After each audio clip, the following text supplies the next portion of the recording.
CCN news में आज बातचीत करने के लिए हमारे साथ हैं भारतीय जनता पार्टी बागेश्वर के युवा जिलाध्यक्ष इंद्र सिंह फरसवाण जी, जिनसे हम बातचीत करेंगे कि उनके पास क्या योजनाएं हैं, कितनी बड़ी चुनौती वो इसे मानते हैं और निकट भविष्य में यहाँ पर चुनाव होने हैं, नगर पालिका के, फिर लोकसभा के, उसके बाद पंचायतों के चुनाव होने हैं। अध्यक्ष जी, स्वागत है आपका हमारे चैनल में। जी धन्यवाद। जी अध्यक्ष जी, कितनी बड़ी चुनौती आप इसे मानते हैं? आपको जिलाध्यक्ष का दायित्व मिला है, वो ऐसे समय में मिला है जब निकट भविष्य में बहुत सारे चुनाव एक साथ आने हैं, तो कितनी बड़ी चुनौती आप इसे मानते हैं?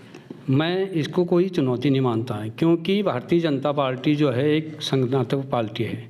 हमारे यहाँ सभी अध्यक्ष होते हैं और हमारे यहाँ जितने भी वरिष्ठ और कनिष्ठ जितने कार्यकर्ता होते हैं, जितने पदाधिकारी होते हैं, हमारे यहाँ बहुत अच्छा संगठन है। आप जानते हैं ये भारतीय जनता पार्टी का संगठन है। इसमें सभी के दिशा निर्देशन में सभी को साथ लेके सभी हम मिलके काम करते हैं और सबका अनुभव साथ रहता है। इसलिए मुझे कहीं कोई चुनौती नहीं लगती है, क्योंकि सबका साथ होता है तो फिर कहीं दिक्कत नहीं आती। सबका अनुभव है, सब लोग साथ मिलके काम करते हैं, इसलिए कहीं चुनौती नहीं मानता हूँ मैं।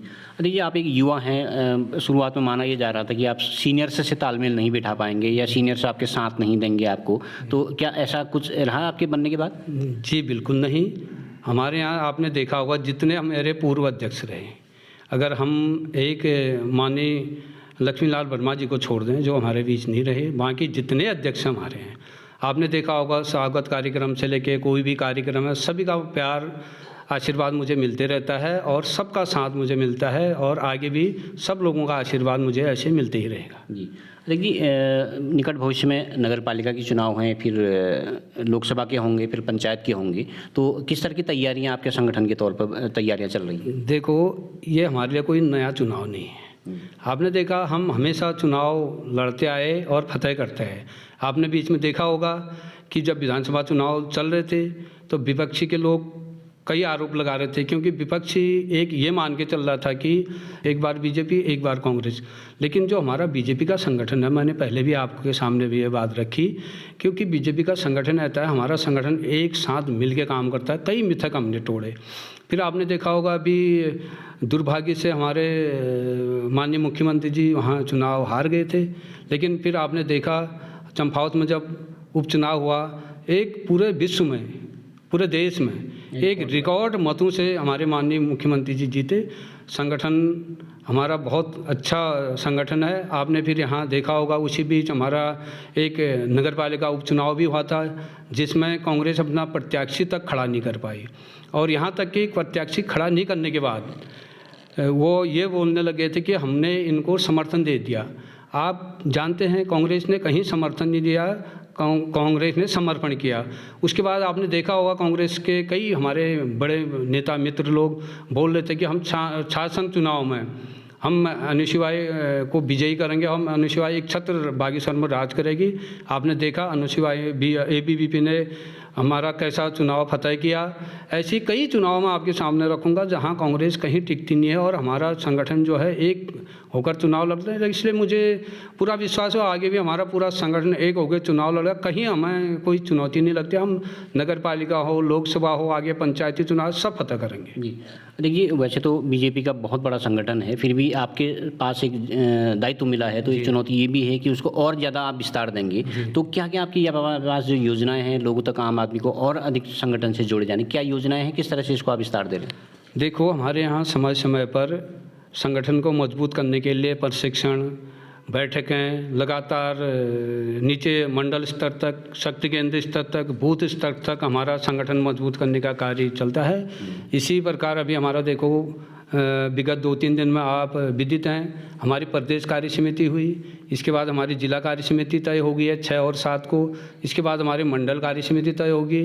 फिर हम शक्ति केंद्र तक हमारे जितने जिले के पदाधिकारी हैं, शक्ति केंद्र और बूथ स्तर तक हम प्रवास करेंगे और संगठन को बहुत मजबूत करने का हम काम करेंगे, क्योंकि हमारा जो शीर्ष नेतृत्व है, आपने देखा होगा सबका साथ, सबका विकास, सबका विश्वास, ये हमारा संगठन में चलता है। हम इसी को लेकर जनता तक जाएंगे और जनता का विश्वास हमने जीता है, आगे भी जीतेंगे। जी अदिक जी, बीच में जब आपने संगठन का विस्तार करा था तो कुछ लोग नाराज़ हो गए थे और कुछ काफलीगैर क्षेत्र के लोगों ने रिजाइन भी दिया था, इस्तीफा दे दिया था।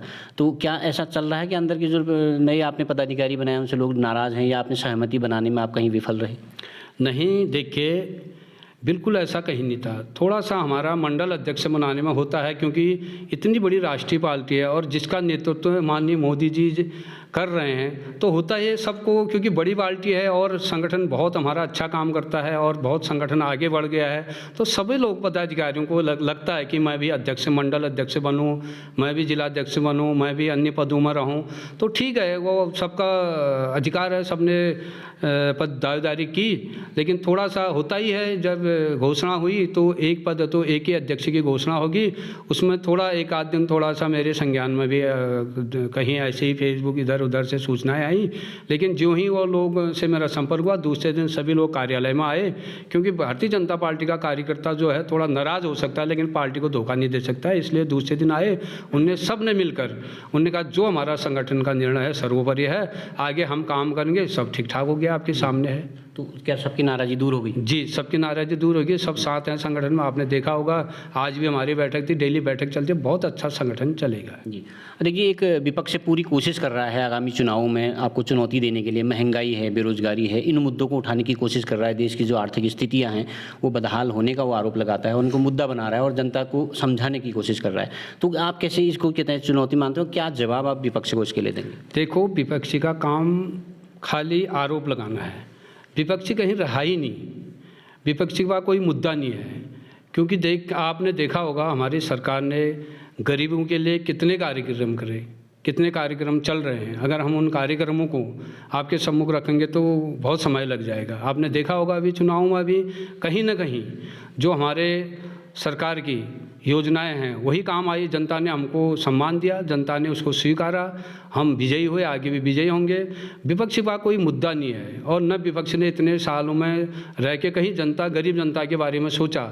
आज माननीय प्रधानमंत्री मोदी जी द्वारा बहुत अच्छी योजनाएं चला रहे हैं, आपने देखा होगा, इसीलिए गरीब और महिलाएं, सभी युवा आज हमारे सरकार के साथ हैं। जी, देखिए आखिरी सवाल, अब प्रदेश सरकार में बहुत लंबे समय से बताया जा रहा है कि दायित्व बंटने हैं, लाल बत्तियाँ बंटनी हैं, जिम्मेदारियाँ बंटनी हैं, लेकिन वो लगातार मामला डिले होते जा रहा है। तो बागेश्वर से भी 3-4 नाम उभर के सामने आते हैं, तो आप किसके फेवर में ज़्यादा हैं? शायद आपसे भी राय ली जाएगी, आप जिलाध्यक्ष हैं, यहाँ से कुंदन परिहार हैं, शिव सिंह बिष्ट हैं, शेर सिंह गढ़िया, बलवंत सिंह भौर्याल, इनके नाम सामने आए हैं। तो आप अगर एक को चुनना चाहेंगे तो किसका नाम आगे आप करेंगे? देखिए, ये एक प्रक्रिया है, प्रक्रिया में संगठन सब हमारे यहाँ सब मिल बैठ के तय करते हैं।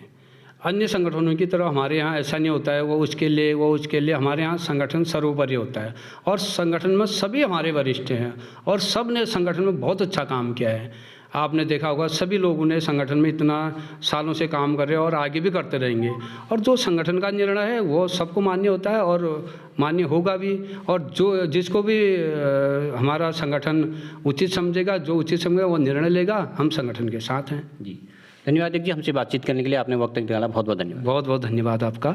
तो आप थे हमारे साथ भारतीय जनता पार्टी के युवा जिला अध्यक्ष इंद्र सिंह परसवाण जी, जिन्होंने बताया कि संगठन किस तरह से काम करेगा और कितनी बड़ी चुनौती है। वो मानते हैं कि संगठन इतना बड़ा है और विपक्ष इतना कमज़ोर है कि उनके सामने न पंचायत चुनाव और या नगर पालिका या लोकसभा, कोई उनके सामने इतनी बड़ी चुनौती नहीं है। वो उनका पूरा विश्वास है कि वो सभी चुनाव को आसानी से जीतेंगे। CCN न्यूज़ के लिए मैं सुरेश पांडे।